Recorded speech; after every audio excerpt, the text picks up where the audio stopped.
Hi everyone, welcome back to my channel. In today's video, I'm excited to show you the beautiful Amaryllis varieties blooming right now in my balcony garden.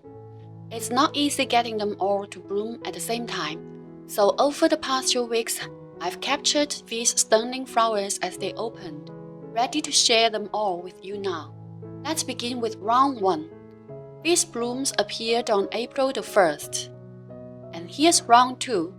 Filmed 2 weeks later on April the 5th. I'll introduce each variety with its name and features. And before we start, I love to highlight 2 lovely hybrids from my own garden. Here's the first one.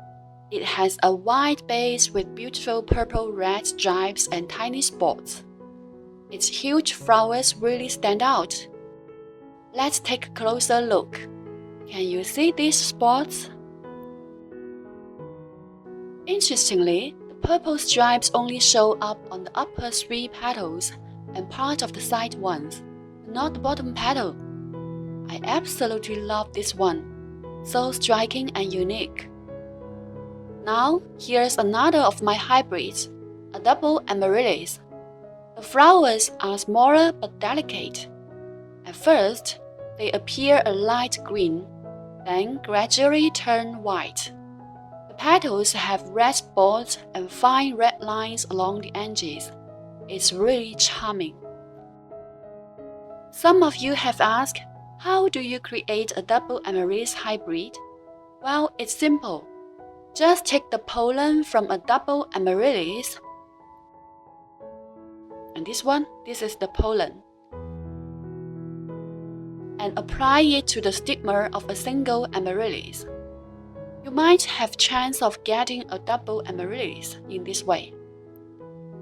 If you'd like a step-by-step guide, I've added a link to my other video in the description below.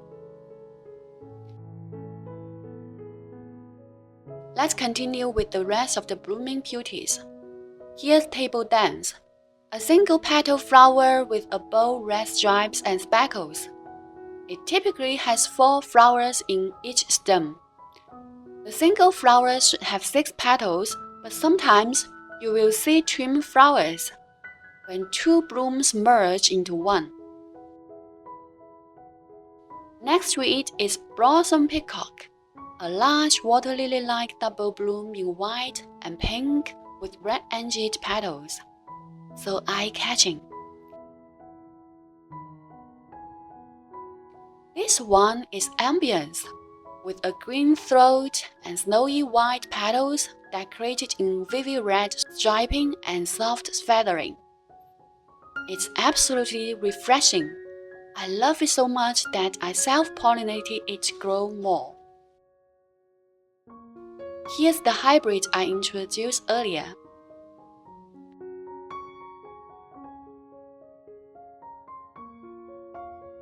And this dainty double petal one is called Pretty Girl. Its bowl-shaped petals make it look delicate and adorable. I expected a more vivid pink, but this bloom turned out almost white. It should have been rose-colored. Hopefully the next bloom will be brighter.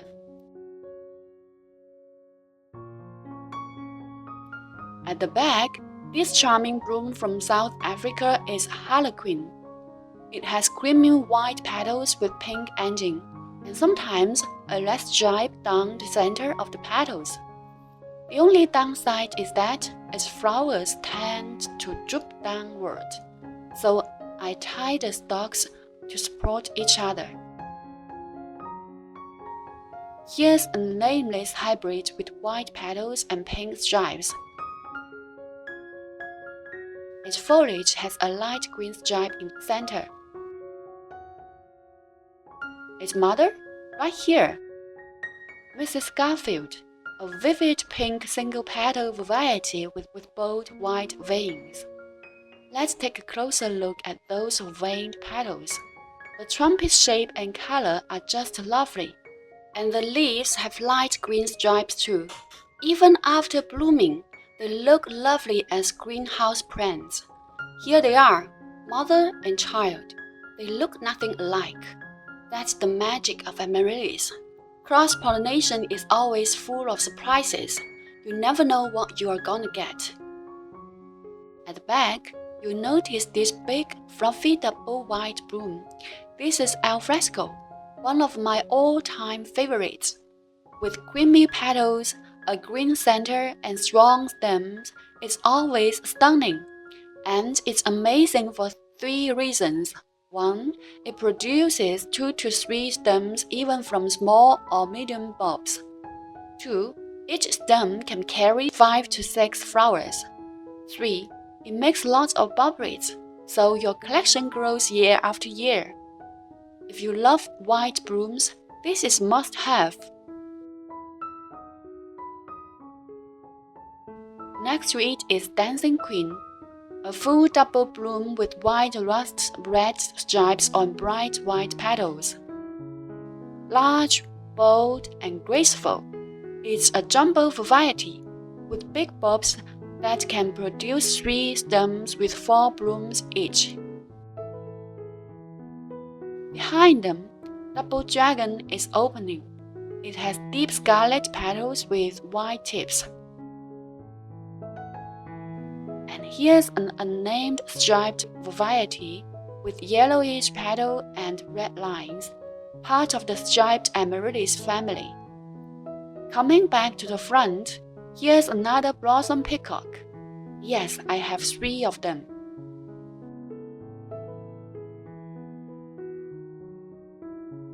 That wraps up round 1.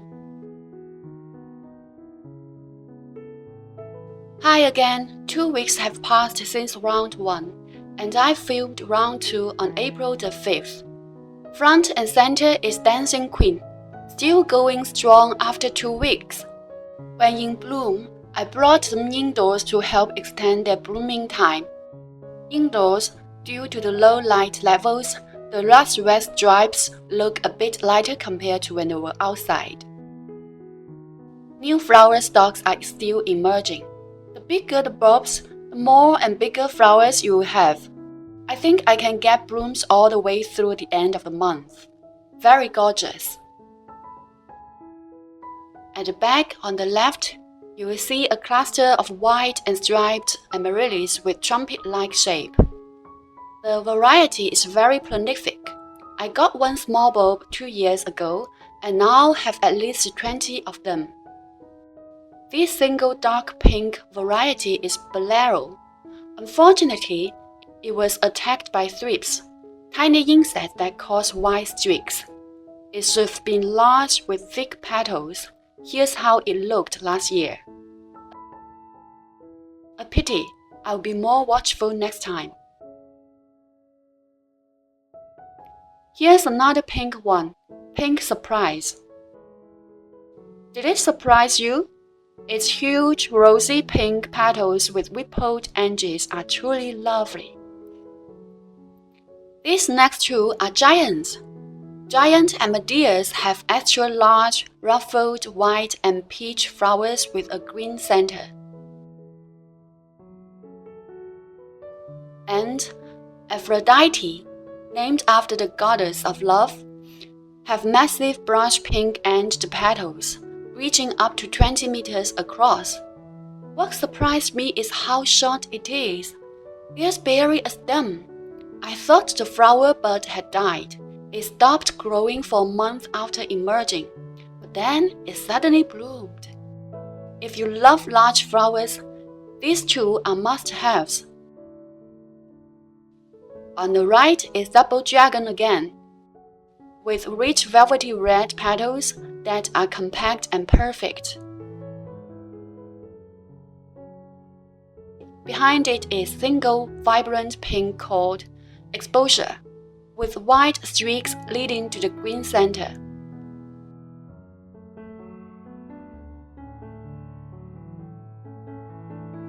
And here's al fresco, still blooming since April the 1st. Next to it is another double red amaryllis called Cherry Nymph. And since both Cherry Nymph and Double Dragon are blooming together, let's do a side-by-side comparison. For color, Cherry Nymph is bright cherry red, while Double Dragon is a deep, intense red. The petal shape. Cherry Nymph has broad, rounded petals.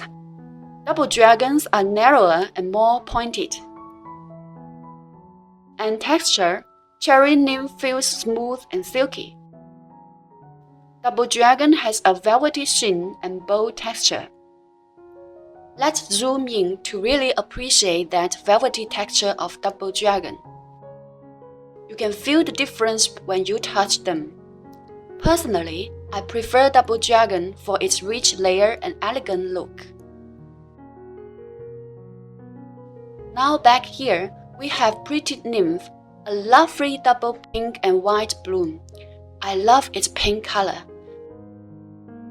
If you love pink, you can't miss it.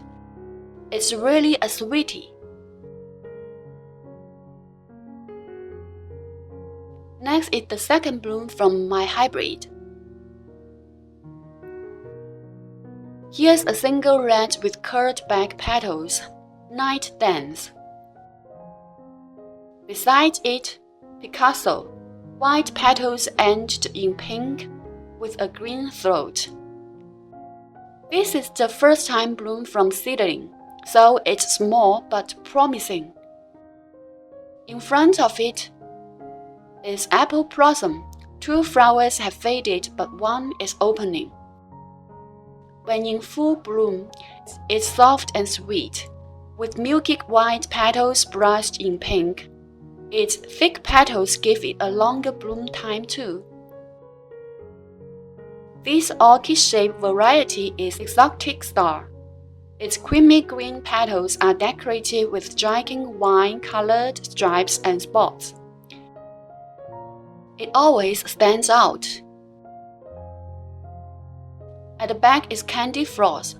This one is a deep pink variety with curled back petals, making the flower shape like a triangle.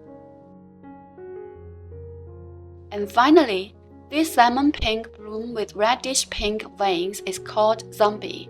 A surprising name for such a lovely flower, right? Though the blooms are small, the unique color is rare, and each stalk can produce 4 flowers. I've got a cluster with 10 flower stalks, and the show's just beginning. That's all for now. I still have a few more varieties that haven't bloomed yet, so stay tuned for round 3. Which variety is your favorite? And what's your collection? Let me know in comments. Thanks so much for watching, and see you next time. Bye!